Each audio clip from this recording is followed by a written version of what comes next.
Tout au long de l'émission day ànd ak ñun accompagne ñu ci ay éclairage yu am solo par rapport à l'actualité du moment. Le monteur aujourd'hui, j'ai le plaisir de recevoir sur ce plateau Abou Diallo, chargé de l'organisation du mouvement Corse M23. Salam alaikum Abou Diallo. Auzu billahi mina sheytaani rajim salaatu wa salaam Ndiab ñu nuyu la. am mbégte aussi wuy si la nuyu sénégalais yëpp ziar kilifa diine yi ba ci église bi am mbégte jàkkaarloo ak sénégalais yi. Merci beaucoup Abou Diallo mun nañu wax ne actualité bi fu mu toll nii riche na rawatina actualité politico judiciaire bu fekkee mun nañu ko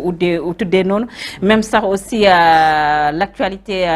sociétale parce que gis nañu aussi ji bi nga xam ne ab jooy dund neen ko barki démb. ñu gis ne aussi fan yëpp ñu ngi wax aussi par rapport ak li nga xam ne mooy livre bi nga xam ne ce jeune sénégalais Mouhamed Bougar Sarr bind na ko mu nekk la plus secrète des mémoires mu nekk indi tamit polémique bu rëy fii ci Sénégal ñu doore rek actualité levée immunité parlementaire des députés depuis 2 mois mun nañu wax fu mu toll nii nekk na loo xam ne soxaloon Sénégalais yi par rapport ak passeport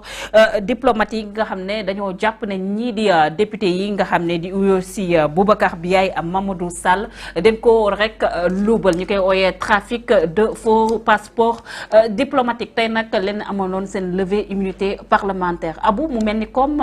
fu mu toll ni justice wax na mën a def liggéeyam par rapport à ce dossier. Ndiab ñu njëkkee jaale suñu benn mbokk muy Guy Marius Sagna waajuram bu góor bu génn àdduna. C'est vrai. te Guy Marius Sagna Guy Marius su Sénégal la. kon donc papoy Guy Marius Sagna suñu papa la ñun ñëpp parce que jur na doom boo xam ni. amal na njëriñ sénégalais donte nag Guy Marius Sagna d'accorduma ci doxalinam ak taxawaayam waaye ci Sénégal gi mu jël engagement di ci xeex di ci jëf ba ma xam ni ba ma jàpp ni moom muñ doon tànn ay député yu war a toog ci pencum réew mi ni ma yéenee Abdourahmane Sow jiite réew mi ni ma yéenee Abdourahmane jiite assemblée noonu laa ko yéenee parce que nit la kuy xeex mais anami xeexam ak doxalinu xeexam ak mbubu bi muy sol di xeex d'accorduma ci moom ñu koy jaale tey ñaan waajuram boobu yàlla na yàlla fay ko yiw gi doom ji di xeexal nit ñi yàlla na ko yàlla jàppale ci loolu jaale waale garde rapproché yi génnoon àdduna te nekkoon ci kuréelu Ousmane Sonko yi aussi jaale leen donc pour revenir ci li nga wax léegi ci xew-xew boobu xam nga xew-xew boobu du d'ailleurs liñ ci war a jàngat du ni ñu parce que dafa am xew-xew bu fi amoon bu ñu doon lever immunité parlementaire bu Ousmane Sonko bruit boobu amoon foofu lu tax amul ci bii c'est vrai. xam nga moom laay wax souvent ci sénégalais yi nañuy déglu nañuy ràññee ñu bàyyi manipulation bi xam nga assemblée nationale ba tey jii nii immunité mais déggoo benn coow mais bële géggoon nga ay coow ñu naan PV bi nga dégg ndaw si nekk ginnaaw raayu PDS bi yenu coow li abul micro yi waaw bii lu tax abul micro yi peut-être aussi bii dañoo jàppoon ne c'était une injustice bii ñu tuddee que entre guillemets une demande nationale aussi. déedéet bële tamit demande nationale la woon parce que Adji Sarr sénégalaise la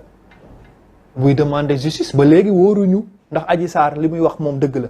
mais sénégalais bu demander justice la te ka ko tooñ fa mu dem la ko tooñee fa muy liggéeyee ka mu jàpp ni moo ko tooñ fa la ko fekk. donc Adji Sarr sénégalaise la. man c'est que su wax jooju ñëwee rek ñu ne non balaa may gëm ni injustice la ñu prononcé ko ci justice bi. donc sénégalaise bu doon laaj justice demandé fa la justice ku doon député dem fu mu warul dem def la xew-xew fa ñu taxaw ñoom ñëpp barricade bii tamit ñaari député yu def lu ñu warul woon def utiliser passeport diplomatique la mais bii ay député yi woon ci biir pourtant Bara Dolly Mbacké bokkoon na ci biir commission bi bëgg fa def genre jeuam yooyu yëfi dofam yooyu ba mu xamee ni sottiwul ñu dem pourtant Marème Soda Ndiaye ak ñoom ami ki ñu ngi ci biir depuis affaire mu ngi daw dans le cours normal amul benn problème parce que amul manipulation amul lenn ba dindi nañ levée immunité parlementaire am tey am na ay députés de l'opposition yu fa siéger am na députés yoo xam non inscrits yu fa siéger moo tax yii bu xewee c'est bon à ce que sénégalais yi ñuy mën a di comparer les deux choses parce que position ñëwee en général dañuy wax ni non dafa faral kii wala faralul kële donc man jàngat boobu rek laa ci am mooy ba ñu ne dañu waral jël ci dañu leen non foog ñu lever immunité parlementaire am Bougazelli dafa démissionné woon moom partem dañu wax ak moom mu démissionné mais kii démissionné wul donc foog ñu lever immunité parlementaire Ousmane Sonko ne bu ngeen dindiwul sama immunité parlementaire du ma wuyu ji kii ñu ne il faut que ñu dindi immunité parlementaire am mu doog a dem justice yépp c'était dans le cours normal mais pourquoi bële bi mu jotee nga gis ay député sax yoom ci opposition bi la ñu nekk bëgg a jël réew mi xam ne ni li ñuy wax du dëgg c'est illégal mais dañ koy défendre boobu pour manipuler askan wi. pour man jàngat bi ma am ci lii mooy li sénégalais yi di comporté woo ci dossiers yi ni ñuy parparloo ci dossiers yi ni ñuy manipuler askan bi ci dossier bi ak traitement de l'information yi bu yegsee am journal lu tax bii ñoom Pape Alé defuñu ci focus ñoom Assane Seck yi nekk ci rajo 2 Sen TV yi moom sénégalais yi nekk ay communicateurs traditionnels seen patron yi lu tax defuñu ci bii dossier bi focus lu tax ñoom Ahmed Aïdara defuñu ci bii focus et pourtant ça s'est bien passé loolu rek laa bëgg ñu jàngat ko ci que institution yi ni muy fonctionner bu fekkente ne en général des hommes politiques bëgg nañu dugg saltel institution yi comme ni ko biyaay defee ak kële parce que ay député la yu def yu ñu warul def te dossier boobu li tax mu intéressé wu ñu war ko yóbbu ci yoon ñu àtte ko mooy dafa am ramification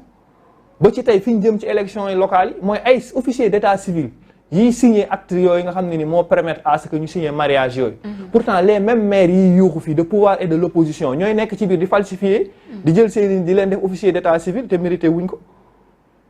bu ñu amee këyit yu bon processus la ba keroog muy yegg foofu mooy dossier la boo xam ne boo ko toppee di nga xam sax kan la ñu war a fal maire parce que officier yi joxe extrait de naissance yooyu ak faux certificat de mariage yooyu daf moo tax comme yegsi na ci yoon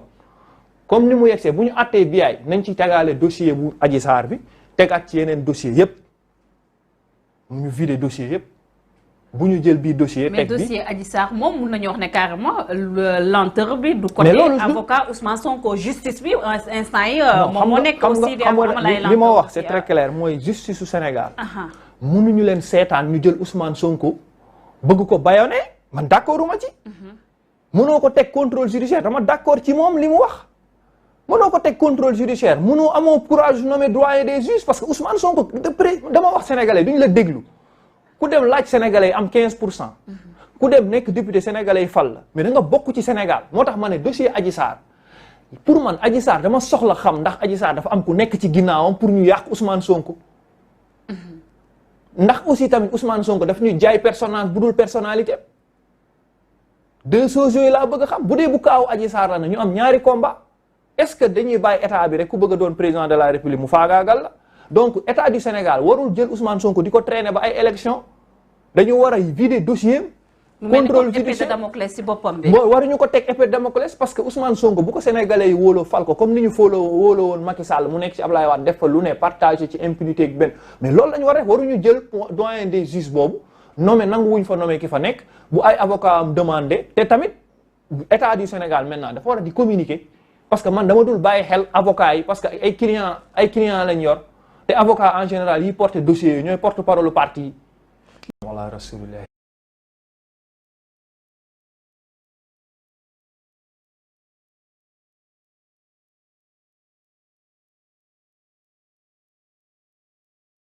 sallallahu alayhi wa sallam